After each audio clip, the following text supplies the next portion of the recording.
Hey everybody, welcome to TnSportsChat presented by Lehigh Valley Health Network. I'm Patrick Matsinko, flying solo this week. Emmett McCall will rejoin me next week, but definitely have a lot of stuff going on in the area over the last couple of days, or I guess maybe more so the last week. A lot of things have been postponed, a lot of things have been moved around. But coming off of the District 11 Track and Field Championships, which were Wednesday and Thursday, a lot of really big performances from many of our area athletes. We have a lot of kids going to states, which is awesome.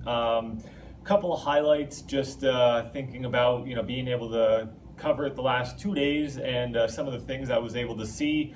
Marion's Emma McClafferty picked up a win in the Class 2A discus, which was awesome. She did super well. I had a chance to catch up with Emma and get her thoughts on the victory. It's so nice because, freshman year I ended up winning, but last year it was not so good. I've been dealing with a few injuries from basketball, but it's good to be out of here.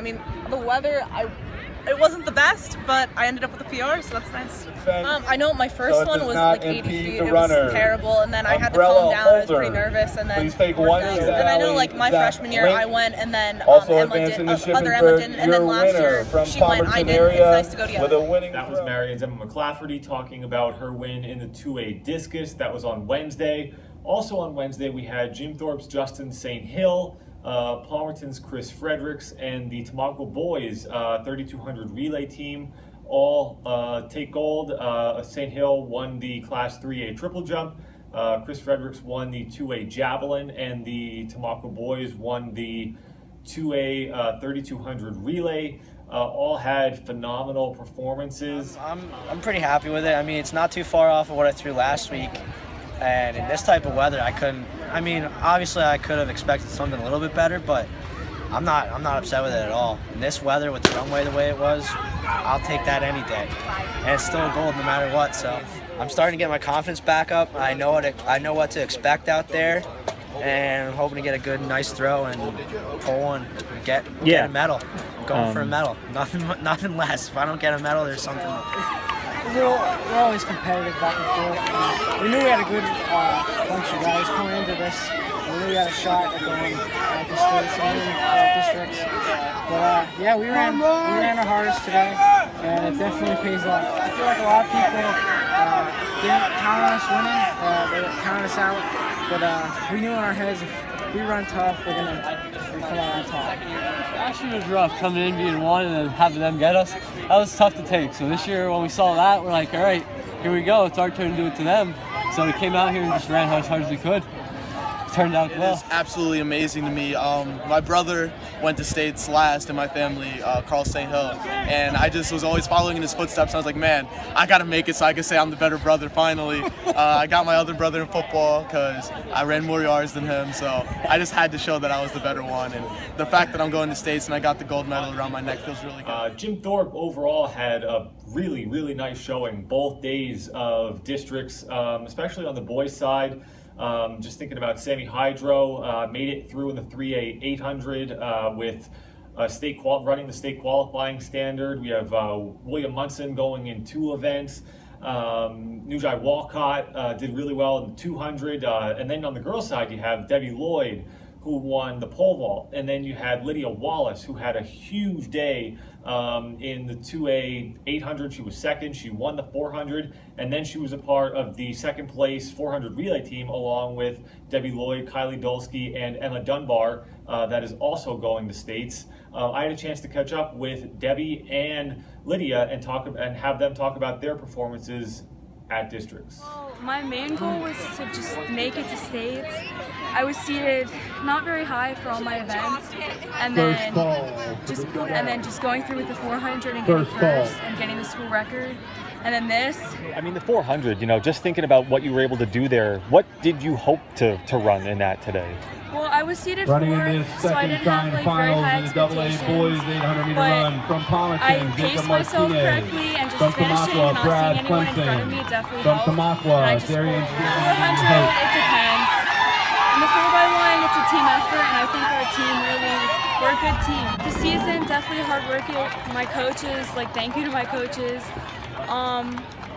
I don't know, just Pretty awesome. yeah. I mean, It's yeah. pretty awesome. Being a freshman, like my senior year, like what can I accomplish? So exciting, like I can't believe I won. I like worked so hard over the past year. I just started last year, so to get 11 feet is really good, and I can't wait. My goal for next year is 12 feet, and I really just want to go crazy. I had to run the relay, and then I came over and I had to warm up right away, so I was really tired, and my warm-ups didn't go too well. Like I was like, oh my gosh, what if I don't clear my coming in height? Like I was scared, but it worked out for the best, and running that, I feel like it got me all energized and loose, and I felt really happy with what we did, and I can't wait to go to states for both of those events and do even better. That was Debbie and Lydia talking about what they were able to accomplish on Thursday.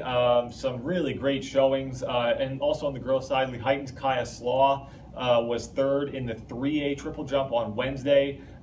Big performance, tough competition, but she pulled through and jumped the state qualifying standard.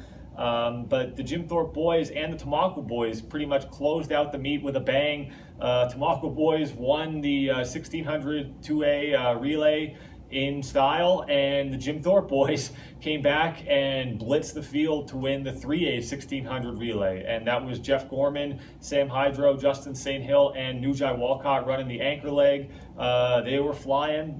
They were motivated, and they ran super well, and it was neat to see them cap the day like that.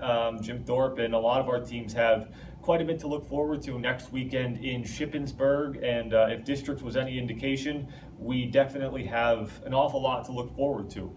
But just also thinking about the baseball softball front, Northern Lehigh just captured the Colonial League softball title, knocking off Salisbury, which was kind of a wild tournament. A lot of games were postponed, they were delayed. There was an almost 3-hour delay in Northern Lehigh's semifinal win over Palmerton. Northern Lehigh rallied to win 4-3.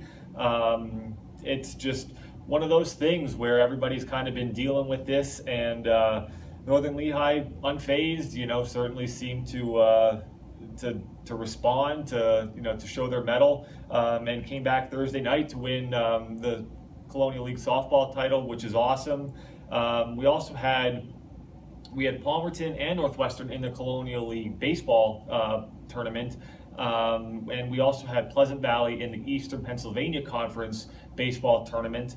All of those teams were eliminated. And then going into the Schuylkill League tournament for baseball, Tamaqua lost tough game 4-3 to North Schuylkill in the Division I tiebreaker. Marion, Division III champion, lost to Division I champion Blue Mountain in the semifinals. But all of those teams will certainly have a lot to look forward to come districts. And, again, Palmerton, Northern Lehigh, just thinking about where they are with softball programs, both have been really strong. And, they're going to be looking forward to getting back out there. Same with the Northwestern Palmerton baseball. It's going to be an interesting postseason once we hit districts, and we'll know more about that next week. Just like the state track and field event, which will run next Friday and Saturday. I'll be out there covering that, so that should be a lot of fun. But for now, that's all from these last couple of days of action. It's certainly been a busy last couple of days, but looking forward to really seeing things ramp up next week with districts and state track, and we'll hopefully have more for you then. So thank you for tuning in to TN Sports Chat, presented by Lehigh Valley Health Network. I'm Patrick Metzinko.